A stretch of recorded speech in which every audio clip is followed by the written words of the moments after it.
Hello, welcome to this short lesson about solving for missing angles in parallelograms. Let's begin. Parallelograms are four-sided shapes whose opposite sides are parallel to each other and equal in length. They can look like a rectangle, or more usually like a rectangle with kind of bent corners.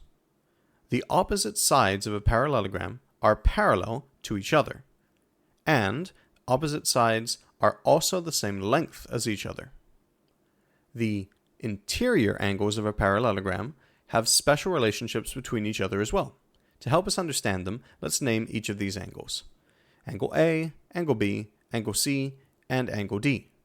It doesn't matter what order these names are in, we just pick a naming order and stick with it. The angles opposite each other have measurements that are equal to each other.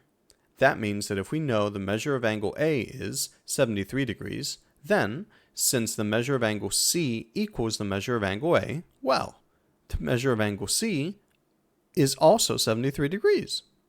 Simple stuff so far, right? Now, we try and find out what angle B or angle D is.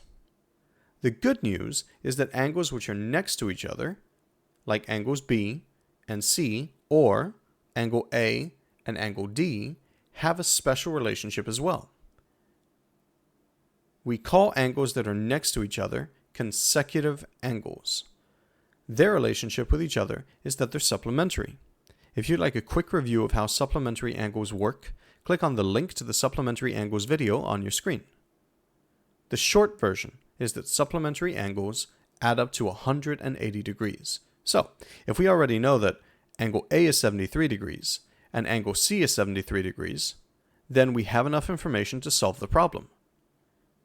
Supplementary angles total of 180 degrees minus the 73 degrees we already know gives us an answer of 107 degrees. That means we know that our final missing angles B and D are 107 degrees each. That's it. We're done. Congratulations! Now you know how to solve for missing angle measurements inside parallelograms. I hope this video helped you. If you found it useful, don't forget to like and subscribe. Be sure to check out other related videos as well.